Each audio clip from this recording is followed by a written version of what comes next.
그도 그럴 게 아이를 낳기만 했지 낳고 나서는 갑자기 자기 일에 몰두하겠다며 아이를 키우기보다 사업을 키우는 걸 더 중요시했던 사람이라 제가 아들의 육아를 거의 담당했을 뿐더러 집안일도 제가 다 했었죠. 저는 아버지의 사업 중에 하나를 맡아서 작은 중소기업을 운영 중에 있습니다. 아버지의 주 사업은 저희 큰형이 맡아서 하고 있었고 저는 사업에 큰 욕심도 없었기 때문에 전혀 불만이 없었죠. 그렇지만 아버지는 제가 야망도 없이 사업을 확장하려는 생각도 하지 않고 큰 노력을 기울이지도 않는 것이 영 못마땅하셨는지 사업에 도움이 될 만한 집안과의 자리를 자주 주선하셨습니다. 처음에는 제가 만나게 될 여자분께도 그런 마음가짐으로 만나는 것이 제 가치관과는 영 동떨어진 것이었고 딱히 결혼을 할 마음도 없어서 그런 자리에 나갈 때마다 표정 관리를 못했고 자리가 파하고 나면 아버지에게 꾸지람을 듣는 게 일상이었어요. 그런데 여느 때처럼 아버지는 사업에 큰 도움이 될 만한 집안과 식사 자리를 마련했으니 꼭 나오라며 언지를 주셨었죠. 이번에 나오지 않으면 제 사업이고 뭐고 다 형에게 물려주고 저에게는 땡전 한 푼도 주지 않으시겠다면서 단단히 으름장을 놓으셨습니다. 어쩔 수 없이 옷을 차려입고 자리에 나갔는데 거기에서 바로 아내를 만났습니다. 처음에는 흐린 눈으로 앉아있으려고 했었는데 아내의 미모에 저도 모르게 넋을 놓고 바라보고 있었어요. 이야기를 들어보니 그동안 경영 공부도 할 겸 외국 사업 파트너들과 인맥도 넓히기 위해서 미국에서 유학을 3년 넘게 하다가 한국으로 돌아온 지 한 달도 지나지 않았다고 하더라고요.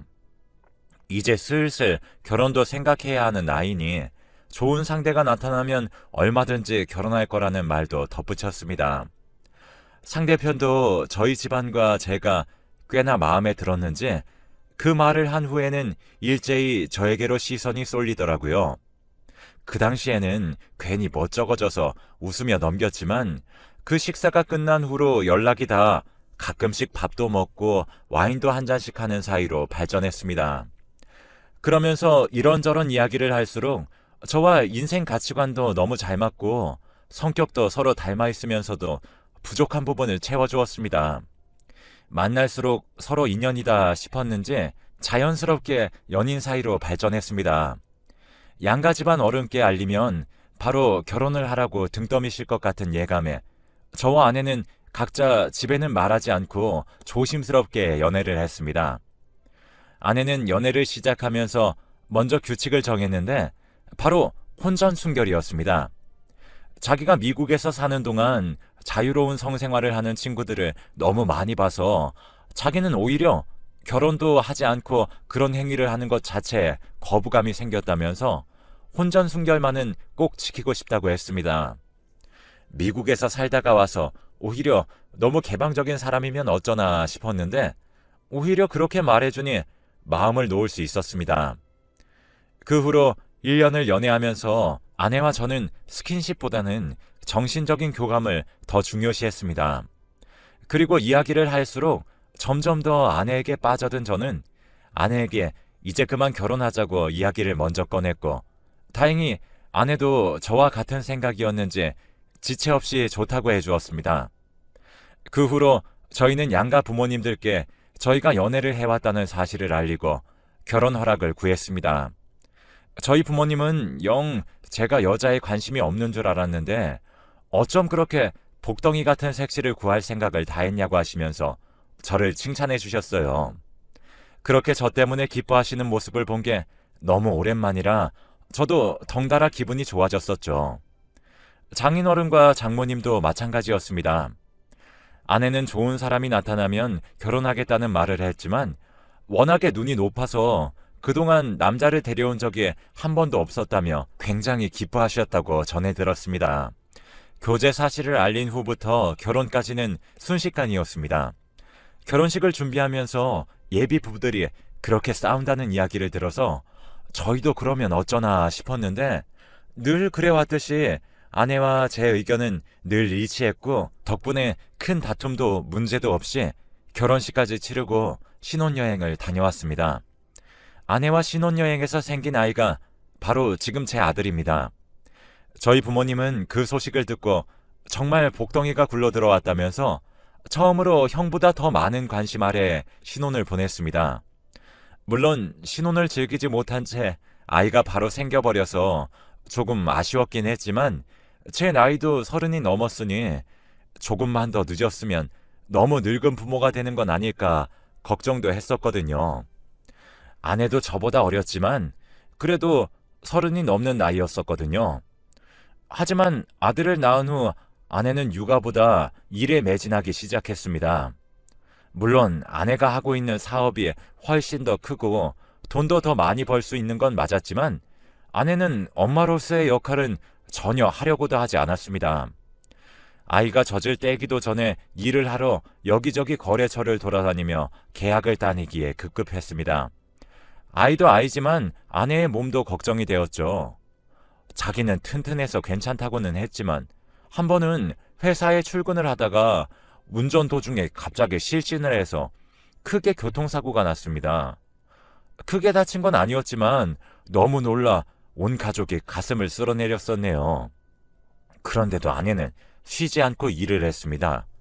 장인어른도 그런 아내를 보고 회사 일은 몸부터 괜찮아지고 나서 하라며 집으로 돌려보내셨습니다. 하지만 집에만 있는 것이 답답했던 것인지 아내는 집에 있는 동안 우울증에 걸려 아이를 돌보지도 않고 내내 잠만 잤어요. 저도 어엿한 회사를 운영하는 사람이었는데 아내와 아이를 돌보느라 회사는 어떻게든 어영부영 굴러가게끔만 만들어 놓기 바빴습니다. 아버지는 그런 제 모습을 보고 제가 늘 그렇다는 식으로 이야기하시면서 어떻게 가정이며 회사며 둘 다 제대로 하는 일이 없냐면서 저를 나무라셨죠. 저도 제 스스로 자괴감을 느꼈지만 제가 손을 놓으면 아버지 말처럼 늘 뭐 하나 제대로 하지 못하는 놈이 될 것 같은 느낌이 들었었죠. 예전이라면 그렇게 해버리고 흘러가는 대로 놔뒀을지도 모르지만 아들을 보며 부끄러운 아빠보다는 자랑스럽고 멋있는 아빠가 되고 싶었습니다. 아내에게도 믿음직스러운 남편으로 있고 싶었고요. 그래서 정말 이악 물고 하루에 3-4시간을 쪽잠을 자가면서 아내를 돌봐주고 밤마다 우는 아이를 달래고 회사를 운영했습니다. 그러다 보니 저도 정말 제 몰골을 보면 안쓰럽다는 생각에 절로 들 정도로 다크서클이 심하게 내려오고 살이 쏙 빠졌었습니다. 장인어른은 1년 만에 얼굴이 퍽 상해버린 저를 보시고서는 고생이 많다며 저에게 미안해하셨습니다. 그래도 장인어른이 도와주신 덕분에 제 사업도 크게 영역을 확장해 나가고 있었고 좋은 기회들도 많이 생겼어요. 그러다 미국까지 사업을 확장하는 게 좋을 것 같다는 회사 내부의 의견이 나왔습니다. 심지어 꽤 좋은 아이템이었기 때문에 놓칠 수가 없어서 제가 직접 미국으로 가서 최소 3개월은 한국과 미국을 왔다 갔다 하며 사업을 정착시켜야 했습니다. 아내와 태어난 지 2돌도 지나지 않은 아이를 한국에 두고 떠나기에는 마음이 불편해져서 고민하고 있던 찰나에 아내가 먼저 저에게 함께 미국에 가서 있으면 안 되냐고 물어봤습니다. 자기도 미국에서 살았었고 한국에서 일도 못하고 이렇게 집에만 있을 바에는 차라리 미국에 가서 쉬는 게 나을 것 같다면서요. 아내가 그렇게 이야기해주니 저는 그동안 고민하던 것들이 싹 정리가 되었습니다. 덕분에 조금 더 홀가분하게 미국으로 떠날 수 있었습니다.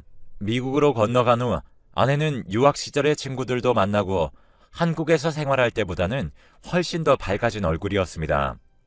여전히 아들을 돌보는 일은 뒷전이었지만 아내도 이제 겨우 몸도 마음도 놓았는데 아들을 돌보라고 떠맡겼다가는 다시 안 좋아지면 어떡할까 싶어 제가 베이비시터와 번갈아가며 돌보았죠. 저는 아내가 알아서 친구들을 만나고 잘 놀면서 스트레스를 풀고 들어오는 것만으로도 충분히 편해졌습니다. 미국에서 저는 갖은 회사의 거래처를 돌아다니면서 처음으로 사업을 엄청나게 확장시켜 나갔고 장인어른도 자신이 알고 있던 인맥을 꽤나 많이 소개시켜 주셨습니다. 가끔은 아내가 직접 저에게 도움이 될 만한 사업가들을 저에게 소개시켜 주기도 했었고요. 그러던 중 한 백인 사업가를 소개시켜 주었는데 자기가 유학 생활을 할 때 큰 도움을 받았던 친구라고 했습니다.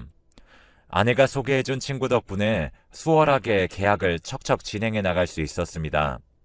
그래서 고마운 마음에 잠시 머물고 있는 저희 숙소에서 직접 만든 저녁이라도 대접하고 싶다고 하니 호탕하게 웃으면서 자기는 한국의 불고기를 너무 좋아한다며 불고기를 꼭 해달라고 했습니다. 그리고 초대한 저녁 식사에는 그 친구와 친구의 딸이 함께 방문했습니다. 알고 보니 미혼부였던 그 친구는 4살이 된 딸을 혼자 키우고 있었습니다. 자기 딸의 엄마도 동양인이었다면서 그래서 가끔은 딸에게 한국식으로 음식을 해줬는데 그때 저희 아내가 메신저로 많이 알려주었었다며 고마운 친구라고 했었습니다. 아내의 유학 시절에는 딸이 울면 어떻게 해야 할지 몰라 허둥지둥 거리고 있으면 늘 제 아내가 상황을 해결해 줬었다며 지금은 기억을 못할 테지만 자기 딸은 저희 아내를 엄마로 생각했었다며 웃으면서 말했습니다. 아이를 잘 돌보는 아내의 모습은 저도 본 적이 없었던 터라 조금 신기하기도 했지만 한편으로는 찝찝한 마음도 피어났습니다. 아들이 잠투정을 부리며 울 때에도 한 번도 제대로 안아주지 않았던 아내가 그 전에 다른 아이는 잘 돌봐주었다는 게 사실 상상이 가지 않았거든요. 하지만 이런저런 이야기를 하다 보니 아내의 유학 시절 이야기도 듣고 술도 한 잔 겨드리다가 시간이 너무 늦어져 그 친구가 저희 숙소에 하룻밤만 묵고 가기로 했습니다. 술도 마셔서 차를 운전할 수도 없었기 때문이죠. 한국은 대리운전이다, 대중교통이며 택시며 잘 되어 있는 편이었지만 미국은 그렇지 않았습니다. 저희 숙소는 번화가였지만 그 친구의 집은 꽤나 멀리 떨어진 곳이었거든요. 그래서 자신의 차가 아니면 집으로 돌아갈 방법이 없었죠. 그래서 그 친구는 저희 숙소에 하룻밤 묵고 다음날 이른 아침 떠났습니다. 그리고 일주일 후에 저희도 한국으로 돌아왔어요. 돌아온 한국에서는 뜻밖의 기쁨이 저희를 맞아주었습니다. 아내가 둘째를 임신한 거였어요. 아내는 한국에 돌아온 후로 아들을 살뜰히 보살피기 시작했습니다. 그리고 연이은 둘째 소식에 이제 뭐든 잘 풀리려나 싶었습니다. 임신을 한 동안에는 정말 최선을 다했습니다. 혹시 지난번 첫째 아이를 임신했을 때 제가 아내에게 무심했던 건 아닌가라는 생각이 들어 이번에는 아내가 먹고 싶은 것, 하고 싶은 것 모두 하게 해주었습니다. 아내도 그런 저에게 항상 고맙다고 했었고요. 회사의 사업이 확장돼 버리는 바람에 할 일이 2배가 늘었지만 늘 주말에는 아내와 시간을 보내고 태교에 힘썼습니다. 하지만 전혀 힘들지 않았어요. 그제서야 제 가정에 주는 안락함과 편안함을 느끼게 되었거든요. 시간은 빠르게 흘러 아내가 마지막 달이 되었는데 출산을 2주 앞두고 있었던 평일 낮에 집에 혼자 있다가 양수가 터져버렸습니다. 저도 회사에 있다가 그 소식을 듣고 헐레벌떡 병원으로 달려갔습니다. 제가 병원에 도착했을 때는 이미 아내는 수술실에 들어간 후였어요. 너무 미안한 마음에 어찌할 바를 몰라 발만 동동 구르고 있었을 때였습니다. 3시간이 지난 끝에 아이가 잘 태어났다고 소식을 전해주러 온 의사 선생님은 태어난 아기의 아버지 되시는 분을 찾으시더니 제가 아이의 아빠라고 하자 조금 당황하시는 듯 했습니다. 아이와 산모는 건강한지를 먼저 물었지만 의사 선생님은 다시 한 번 더 산모의 이름을 확인하시며 산모의 남편분이 맞냐고 하셨습니다. 저는 덜컥 겁이 나서 무슨 일이 생긴 거냐고 물었지만 의사 선생님은 산모와 아이는 건강하게 태어났다고 하시고선 뒤에 무언가를 더 말하려고 하시다가 끝내 말을 삼키셨습니다. 그리고 2시간 후면 아이를 볼 수 있으니 어디로 오시면 된다는 설명을 곁들이시고는 급하게 자리를 뜨셨습니다. 저는 먼저 아내의 상태부터 확인했습니다.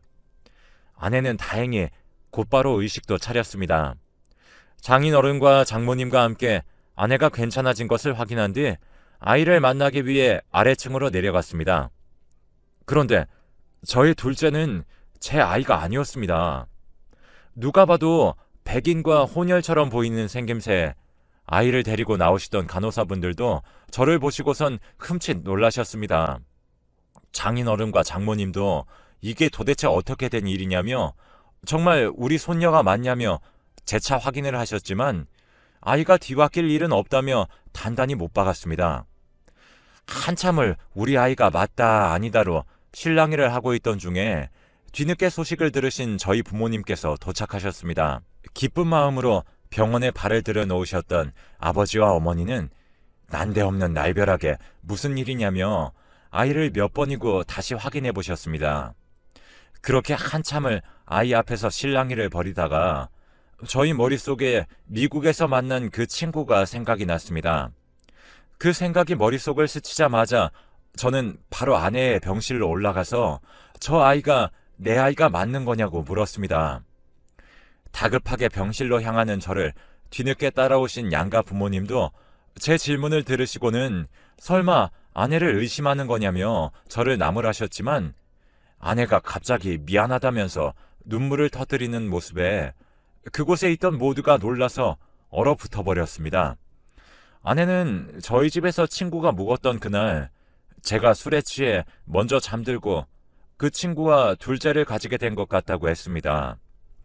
사실 그 친구의 딸도 자기 아이라면서 거기서 혼인은 하지 않고 사실혼 관계로 2년을 지내다가 그 친구와 헤어지고 홧김에 한국에 들어온 거라고 털어놓았습니다. 저에게 혼전순결을 유지하자고 했던 것도 혹시나 또 아이가 생겨버릴까 봐였습니다. 저와 사귈 때까지만 해도 다시 미국으로 돌아가서 그 남자를 만날 생각이 있었던 것이었습니다.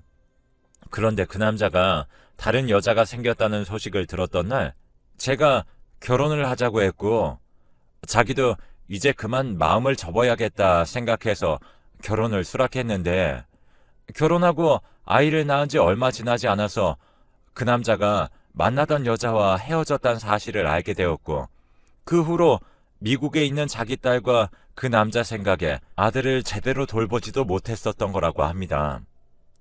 그러면서 미안하다고 펑펑 울면서 자기가 잘못했다면서 이번에 그 남자랑 완전히 끝냈다고 다시는 이런 일 없을 거라며 한 번만 용서해달라고 했습니다. 하지만 한 번만 용서할 일이 있고 없는 일이 있지 이걸 어떻게 넘어갈 수 있겠습니까? 저는 둘째는 당신이 데리고 살고 첫째는 지금까지처럼 내가 키울 테니 그 절절한 사랑 노름하러 그 남자 곁으로 떠나라고 했습니다. 순식간에 가정을 파탄내놓고 어디 뻔뻔하게 용서를 구하고 있냐면서요. 아들에게 부끄럽지도 않냐고 하니 이제부터 정말 좋은 엄마가 되도록 노력하겠다면서 방금 수술을 끝내고 나온 몸으로 빌고 또 빌었습니다. 하지만 그럴수록 하얗디 하얀 둘째의 얼굴이 떠올라 그렇게는 안 되겠다고 하고 병실을 뛰쳐나왔습니다. 장인어른과 장모님은 그제야 제정신이냐며 어디 집안 망신을 이렇게 시키는 거냐며 소리를 치는 것이 병실 밖까지 새어나왔습니다. 저희 부모님은 세상에 어떻게 이런 일이 있냐면서 그대로 알아누우셨습니다. 저는 그 이후로 이혼 소송을 했고 위자료며 양육비며 원체 있는 집안이니 어마어마하게 받을 수 있었습니다. 저도 먹고 사는데 그다지 돈이 부족한 건 아니지만 뭐라도 받아내야 할 것 같더라고요. 그리고 아내는 그 후로 집에서 쫓겨나서 호적에서도 파이고 그렇게 열정을 쏟아붓던 회사에도 강제로 그만두게 되었다고 들었습니다. 그리고 장인어른과 장모님이 직접 저에게 찾아와 미안하다며 자기들이 다 딸을 잘못 키운 탓이라며 언제든 도움이 필요하면 말하라고 해주셨어요. 장인어른과 장모님이 좋으신 분들이라 차라리 다행이었습니다. 아내 편만 들어주시는 분들이었다면 어떻게 됐을지 상상만 해도 끔찍하네요. 그리고 아버지와 어머니도 처음에는 모자란 녀석이라며 화를 내시다가 제가 조금 안쓰러우셨는지 먼저 아들을 돌봐주시겠다면서 직접 저희 아들을 데리고 여기저기 놀러도 다녀주십니다. 그 후로 아내는 아들이 다니던 유치원을 몇 번 찾아왔다고도 전해 들었어요. 그런데 아들이 엄마를 따라가지 않겠다고 했는지 유치원 선생님이 저에게 전화가 와서 다행히 그 여자 손에 아들이 넘어가는 일은 없었습니다. 그 후로도 몇 번을 찾아왔었지만 미리 선생님께 이야기해 두어서 아들의 털끝도 구경하지 못하고 돌아갔다고 합니다. 그리고 저에게도 새벽에 가끔씩 연락이 왔었는데 그 번호를 차단하고 저도 번호를 바꿔버렸습니다. 이제는 평화로운 일상을 보내고 있습니다. 그 여자 때문에 버린 시간이 아깝긴 하지만 그 시간이 아니었다면 지금 제 아들을 볼 수 없었을 테니까요.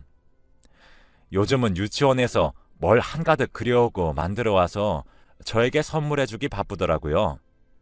덕분에 웃을 일이 자꾸 생기네요. 이제는 저와 아들 둘이서 함께 잘 살아보려고 합니다. 아들 덕분에 행복하네요. 여러분들도